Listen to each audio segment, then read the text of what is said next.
Hey guys, Enter the Stars. So I was thinking back to some fond memories when my children were small, and we also always used to look forward to the fall because that was the time where we could get out the warm clothes, dress up, and make our first trip to the pumpkin patch, where the kids would run around in the straw. And I always remember commenting to my ex-wife how the light had changed, and that could she notice it, that things fell just a little bit differently on the trees and the plants and our reality, and it all seemed to happen on one day. Now it's easy for us to talk ourselves out of that and say, well, maybe it happened gradually and I just didn't quite notice it. But thinking back throughout the years, I don't think it was in my head, and I'm going to show you why. Now, this is the UN map. We're going to get into the Book of Enoch today, and how Enoch describes a flat path of the sun. He describes gates rising up and shifting like a gear shift. Not a gradual, but shifts, actual shifts. And that could explain the change in light that happens in the fall. Now, it probably happens in other seasons, but we just don't notice it. Of course, this is the flat earth model, but the model that I believe is a creation that is based off of God's creation is the lens-shaped earth, like a contact lens. So imagine fitting this map over a convex contact lens sitting on a table, and we living on the surface of it, not under it. See, the devil tries his hardest to be like the Most High. That is his goal. He will counterfeit every single thing that God does. So what better way to throw everybody off than say we live under a dome instead of on the surface of it? Because under a dome would lock you into this small world, and you would feel as though God doesn't care because he locked us in a petri dish, where in fact we live on the surface of the dome, and we can, this heavens are before us, infinite heavens. God is reflecting back at us, but we'll get into all that. But first I want to address this. Extrapolating this image out, we're looking at the owl. Now, don't run away, because Satan wants to be like the Most High. He wants to establish his kingdom on this earth. So what he does is he takes the miracle of God, and I'm going to show you from the Book of Enoch how the sun actually follows this owl path, and I believe it's in a figure 8. But see, the devil wants to mimic God, have you not believe in him and worship him here on earth, and he uses the signs and symbols to do that, to control your mind and to confuse you. But there are way too many synchronicities within the Bible for all of this to be evil, and I believe in my heart it is not.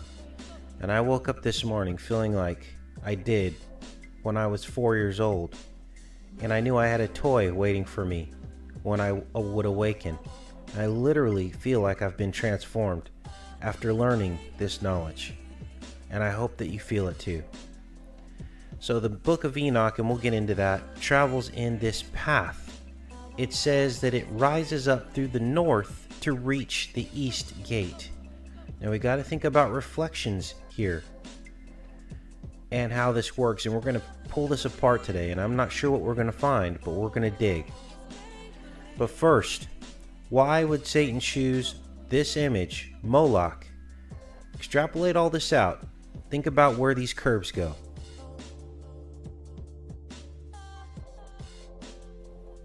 And that's why we've been led on this journey. Now, Satan didn't create the stars and the movement of the stars. So we have to ask ourselves, why would he choose the owl knowing that someone could figure this out? Because life is a giant process. And thanks to the subscriber I was brainstorming this with yesterday. As we go up toward the heavens, everything gets less dense. It's like a giant arrow pointing toward God. We start in space, the vacuum, down to the upper atmosphere where there's little oxygen, a little less dense.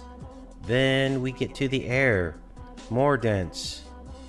Oceans, more dense. Earth, more dense. Rocks, more dense. And finally, molten rock. Hell, which is the most dense. That is what Satan is trying to recreate on this earth. Do not sacrifice your children to Molech in the fire. Satan has his own little hell here on earth, and he requires sacrifice. But fortunately for us, our Creator does not require that. Let's get into this, you guys. Now, here we are at the equator. This is Kenya, Africa.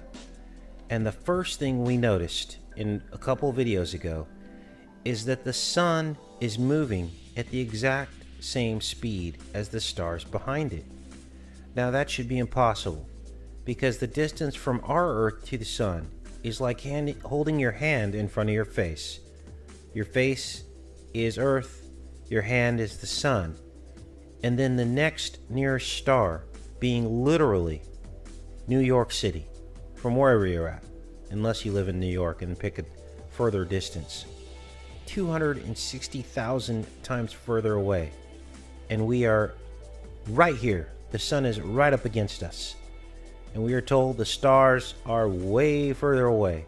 So how is it that the sun never gains ground on the stars, and that it's always on this sheet of stars, following the stars? Well, the amazing thing is Enoch tells us that the sun is attached to the stars. Now, how would he know this is the question. He knew it because he was shown, and he tells us that he was shown by the angels. He says, I saw the winds which turned the sky, which caused the orb of the sun and of all the stars to set. It's all on one wind. And over the earth I saw the winds which support the clouds. That's a second wind. He describes all this in the book of Enoch. That's exactly what we see in the night sky. Cannot be denied. I'm showing you right here. So then I got into more about the sun and its path. And I must admit, I got a little confused, because it says that the sun comes up through the north to get to the east, but then it sets in the west, comes up through the north to get into the east. It sounds like it's going in two different directions and doesn't fit really any models. Doesn't fit a globe model, doesn't fit a flat earth model, and it really doesn't fit the dome shaped model, the lens model that we've been looking into. So let's get into that, because I think we figured it out. So the secret is revealed by following the stars, right? Because we just showed you how the sun is attached to the stars on that wind. So we follow the path of the sun. Now this is the northern hemisphere. This is the southern pole star, the southern hemisphere. This is the equator. North, south, east, and west is in front of us somewhere, but we don't see it. So Enoch says, the sun sets in heaven, and returning by the north to proceed towards the east, is conducted so as to enter by that gate and illuminate the face of heaven. So included within the path of the sun is heaven. Now let's try to wrap our brains around this. And this verse 8 is key. That is what we're going to pull apart. The sun sets in heaven, and returning by the north to proceed toward the east is conducted as to enter by that gate and illuminate the face of heaven. And now we are going to get into some ultimate and profound truth. Here we are inside your eye. This is the back of the lens. The yellow dots are the equator. And as we've outlined, when you're standing on the equator, you see the stars going straight out from you at the equator. And when you look to the northern hemisphere, which is right here, they start to spin clockwise. Now remember, the sun is on this wind. Follow me on this. When you look to the northern hemisphere, the stars are spinning the other direction. And I want you to look, if you're standing on this equator and you're looking down, the stars are spinning in the other direction. And look at the reverse rings. Can you now see the truth? And all this is a reflection on the backdrop of this large disco globe, the internal mirror. This is how God does it, and it's amazing, because he's right back here behind this retina. He's the pineal gland. He is the ultimate, the Alpha and the Omega. Now, think about the sun being on one of these tracks. We'll use this ring. Rises up through the north.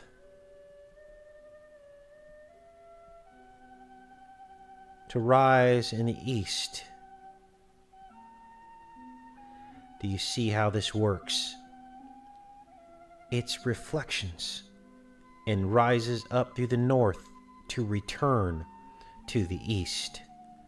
Rises up through the north to heaven to return to the east. And as it projects down onto this lens, it creates a perfect ring. And so Jesus asked his followers, and now I ask you today, do you have eyes to see and ears to hear? The eye and the ear are the two witnesses of God's creation.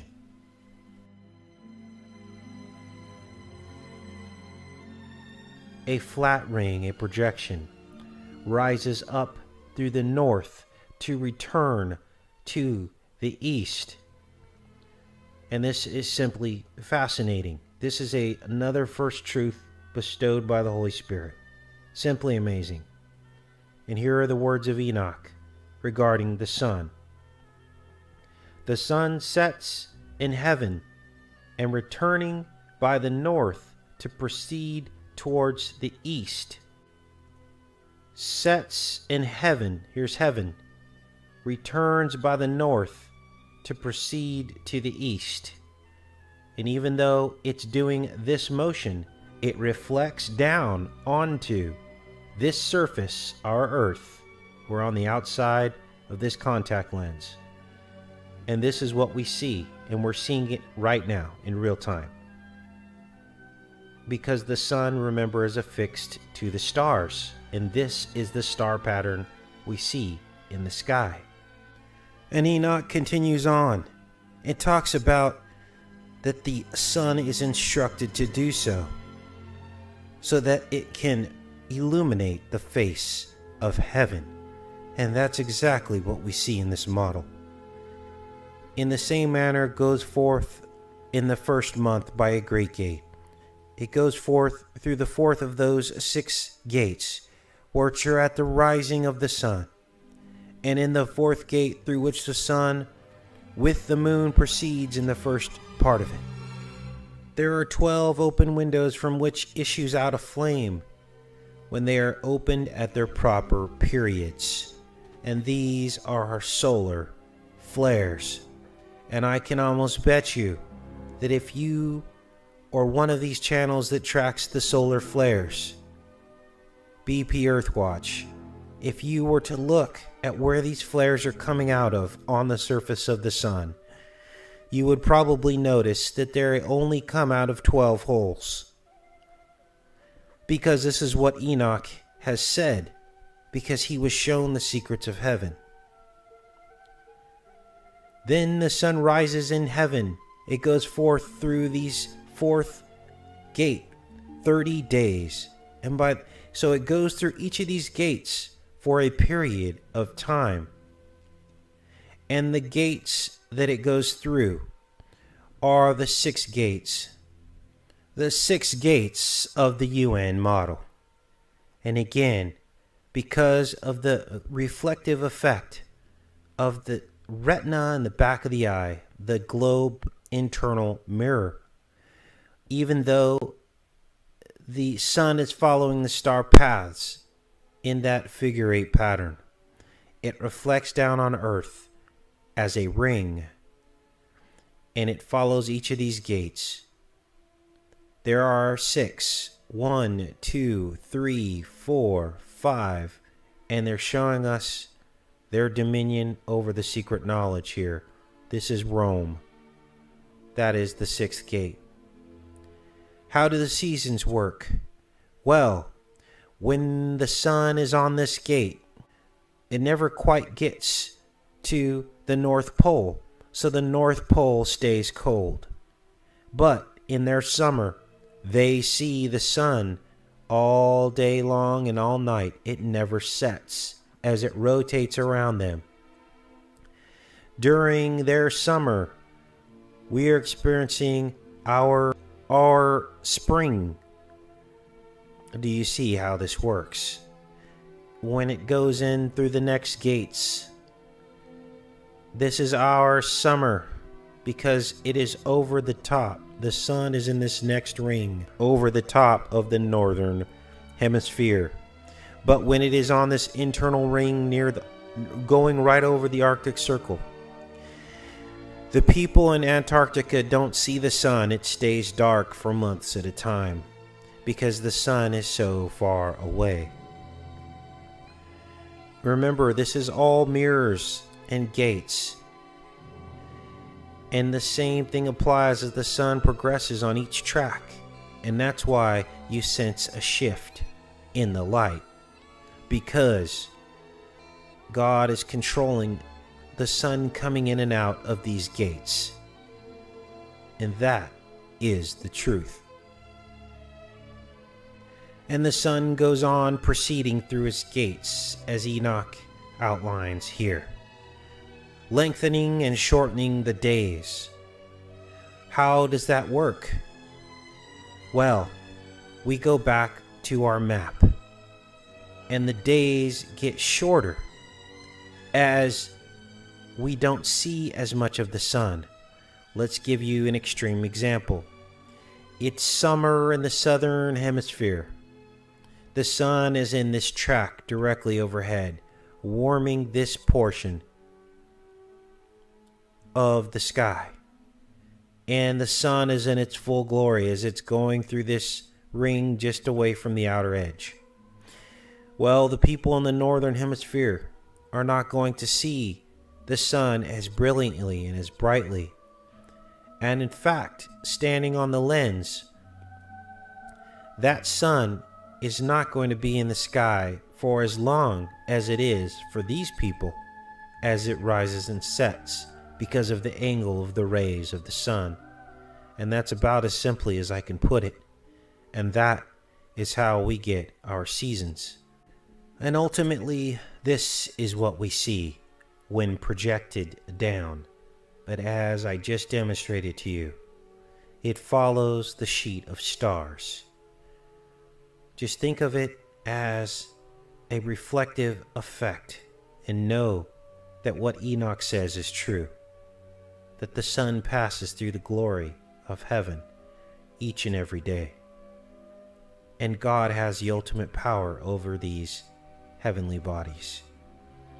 And so you see the earth is neither flat nor round. And what way for the enemy to confuse and confound, knowing that the prophecy of the last days would come true, that knowledge would increase. What better way for him to confuse and confound than to create the black and the white, to create the flat and the globe, All the while, the truth right in the middle on a contact lens surface. Both happen. The sun goes up and down from heaven to earth, as well as side to side from our point of view. Simply unbelievable.